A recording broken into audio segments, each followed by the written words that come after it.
Quadratic equation को solve करने का हमारा जो नेक्स्ट तरीका है उसका नाम है क्वाड्रेटिक फार्मूला। अब क्वाड्रेटिक फार्मूले में हम क्या करते हैं, the quadratic formula is a formula that provides the solution of a quadratic equation. There are other way of solving a quadratic formula such as factorising method, complete square method, graphics और other methods. The derivation of quadratic formula come from complete square methods. The quadratic formula is x is equal to minus b plus minus under root b square minus 4ac upon 2a, where a, b, c are constant with a not equal to 0. Quadratic फार्मूले के ऊपर सबसे पहले जो काम किया था वो किया था महान गणितज्ञ पाइथागोरस ने लगभग 500 एडी के आसपास। इसके बाद ज्योमेट्री में इसका यूज किया था यूक्लिड ने। फिर भारतीय गणितज्ञ श्री धनाचार्य ने 1025 एडी के आसपास इस फार्मूले को डेवलप किया था, जिसको हम जानते हैं धनाचार्य का formula. Next method is quadratic formula. Step to find solution of quadratic equation. First step है right the equation in the standard form ax square plus bx plus c is equal to 0. Second step, write the value of a, b, c by comparing the given equation with standard equation ax square plus bx plus c equal 0.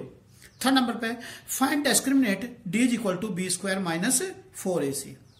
अब यहां पे भी दो case हो सकते हैं। Case first क्या बनेगा, if d is negative then it is no real solution, that is solution does not exist. अगर डी की वैल्यू नेगेटिव आ जाएगी तो उसका कोई भी रियल रूट्स नहीं होगा, और जब उसके रियल रूट्स नहीं होंगे तो उसके सोल्यूशन क्या होंगे, एग्जिस्ट नहीं करेंगे। और जब उसके सोल्यूशन एग्जिस्ट नहीं करेंगे तो इस तरह की प्रॉब्लम्स को हम सोल्व नहीं करेंगे। सेकेंड नंबर पे इफ डी ग्रेटर देन और equal to 0 then solution exist. अगर डी की वैल्यू 0 या 0 से बड़ी आ जाती है तो उसके सोल्यूशन क्या करेंगे, एग्जिस्ट करेंगे। और फिर हम क्या करेंगे, उसके लिए नेक्स्ट स्टेप को अप्लाई करेंगे। चौथा step, put the value of a, b and d in the quadratic formula. और क्वाड्रेटिक फार्मूला क्या है हमारे पास में, x is equal to minus b plus minus root d upon 2a और x is equal to minus b plus minus under root b square minus 4ac upon 2a and find the required solution of quadratic equation. Next हमारा topic है nature of roots, कि roots की nature कैसी होंगी। The root of a quadratic equation ax square plus b x plus c is equal to 0 by quadratic formula given by x is equal to minus b plus minus under root b square minus 4ac upon 2a और x is equal to minus b plus minus under root d upon 2a where d is equal to b square minus 4ac is called discriminant. The nature of the root depend upon the value of discriminant d. There are 3 cases arise. Case number first. पहले case में यह है कि when d greater than 0, कि d की value 0 से बड़े हो जाए और b square minus 4ac greater than 0. Then the quadratic equation has two distinct root, x is equal to minus b plus minus root d upon 2a and x is equal to minus b minus root d upon 2a.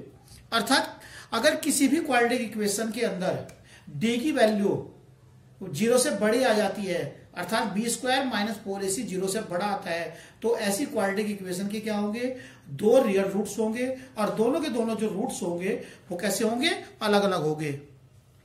Second condition, when d is equal to 0, अगर d की value 0 आ जाती है then the quadratic equation has 2 equal real roots. तो quadratic equation के जो दोनों roots होंगे वो रियल तो होंगे, लेकिन दोनों रूट्स कैसे होंगे, सेम होंगे।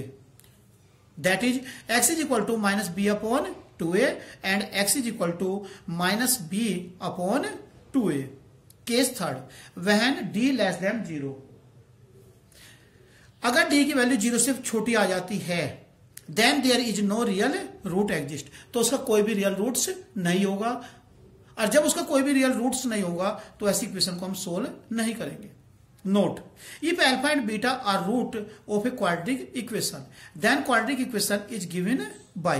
अगर कोई भी quadratic equation को सोल्व करते हैं, सोल्व करने के बाद में उसके दो सॉल्यूशंस आते हैं, तो दो पहले सॉल्यूशन को हम अल्फा मान लेते हैं और दूसरे सॉल्यूशन को बीटा मान लेते हैं, तो उससे हम quadratic equation कैसे बनाते हैं, क्लियर होगी।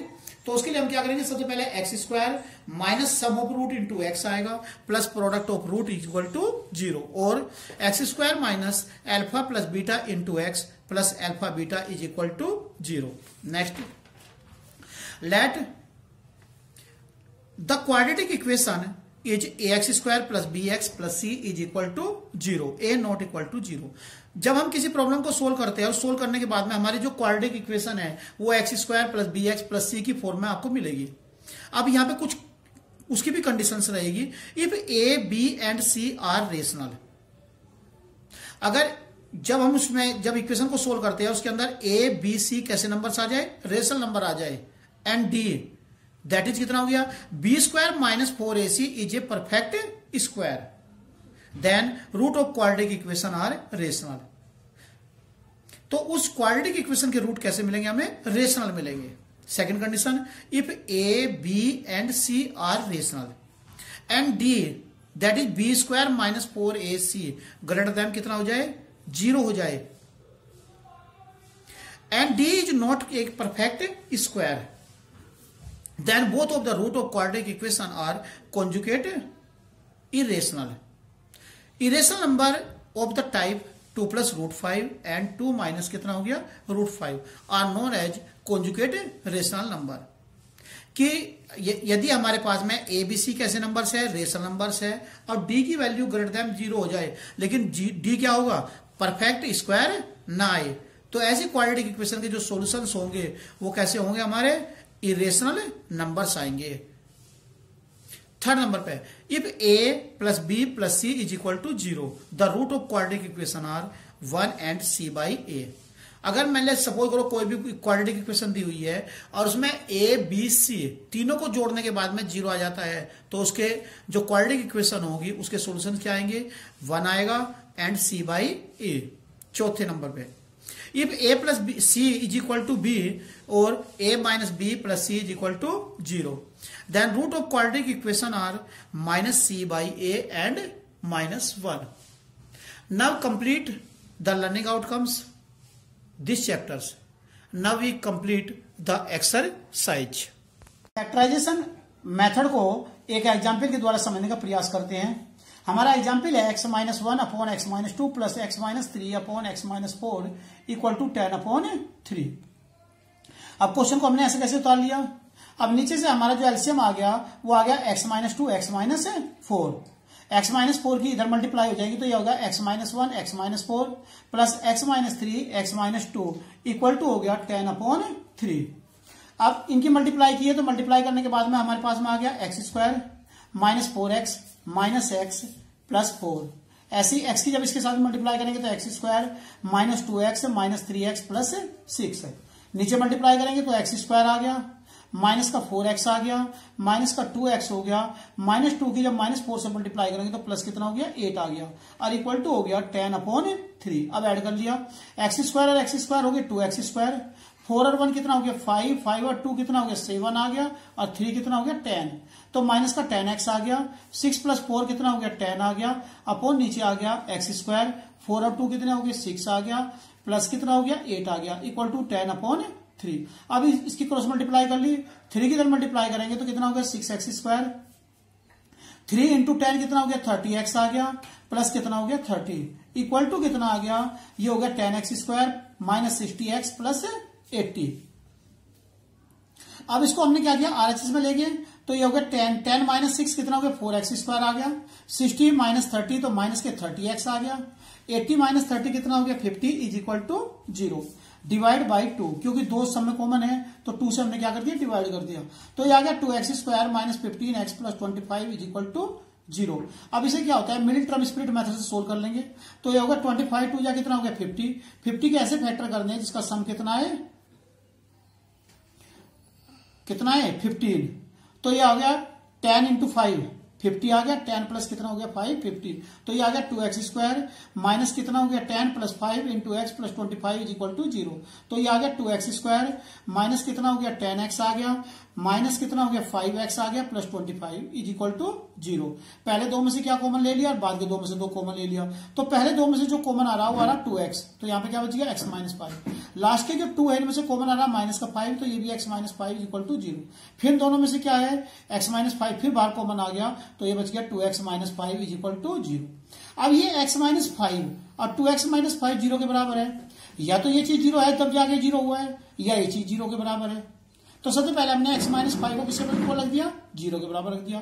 तो x इज इक्वल टू कितना आ गया 5 आ गया। फिर हमने क्या किया 2x माइनस 5 को 0 के इक्वल रख दिया।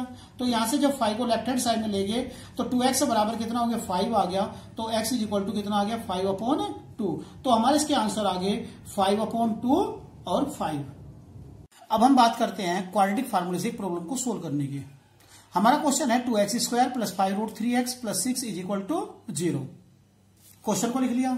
अब इसको हमने कंपेयर कर दिया किसके साथ में ax² plus bx plus c is equal to 0। तो यहां से a की वैल्यू तो कितनी आ गई 2 आ गई, b की वैल्यू कितनी आ गई 5√3 आ गई और c बराबर कितना हो गया 6। अब हम निकालेंगे डिस्क्रिमिनेट यानी कि d, और d किसके बराबर होता है b² माइनस 4ac। b के प्लेस पे b की वैल्यू पुट कर दी, माइनस कितना हो गया 4, a के प्लेस पे a की वैल्यू और c के प्लेस पे c की वैल्यू पुट कर दी। तो 5 का स्क्वायर हो गया 25, 25 की जब हम 3 से मल्टीप्लाई करेंगे तो ये 75 आ गया। 4 2 जा कितना हो गया 8 आ गया, 8 6 जा कितना हो गया 48, और 75 में से जब 48 को सबट्रैक्ट कर रहे हैं तो कितना आ गया 27। अब d की वैल्यू क्या होगी ग्रेटर देन 0, और जब d की वैल्यू ग्रेटर देन 0 है so the given equation has real roots. तो इसके रूट्स कैसे होंगे, रियल होंगे और डिफरेंट होंगे। तो अब हमने क्वाड्रेटिक फार्मूला लगा दिया, x is equal to minus b plus minus √d upon 2a। तो x इज इक्वल टू हो गया, अब ये हो गया माइनस 5√3 प्लस माइनस रूट कितना हो गया 27 अपॉन 2 इंटू 2, और 2 इंटू 2 कितना आ गया नीचे तो 4 आ गया। तो x इज इक्वल टू हो गया 5√3 माइनस का। अब 27 के जो फैक्टर कर लिए 27 को हमने लिख दिया 9 इंटू 3, और 9 का अंडर रूट कितना होता है 3, तो ये आ गया 3√3। तो यहां से अब एक बार तो हम प्लस के रेस्पेक्ट में सोल्व करेंगे, एक बार माइनस के रेस्पेक्ट में सोल्व करेंगे। अब पहले हमने प्लस के रेस्पेक्ट में सोल्व कर दिया, x इज इक्वल टू हो गया माइनस का 5√3 प्लस कितना हो गया 3√3 अपॉन 4। तो ये आ गया x इज इक्वल टू आ गया, अब माइनस के 5 है प्लस के 3 है तो माइनस कितना बच गया 2√3 अपॉन 4। तो x इज इक्वल टू हो गया -√3 अपॉन 2। तो पहला आंसर कितना आ गया, x इज इक्वल टू कितना आ गया माइनस का √3 अपॉन 2। अब सेकंड सोल्व कर लेते हैं, x इज इक्वल टू हो गया माइनस का 5√3 माइनस 3√3 अपॉन 4। अब 5 और 3 कितने हो गए 8 आ गए, तो x इज इक्वल टू आ गया -8√3 अपॉन 4, 4 2 जा 8। तो x इज इक्वल टू आ गया -2√3। तो यहां से इसके आंसर क्या हो गए, पहला आंसर कितना आया माइनस का √3 अपॉन 2, और दूसरा जो आंसर आया माइनस का 2√3।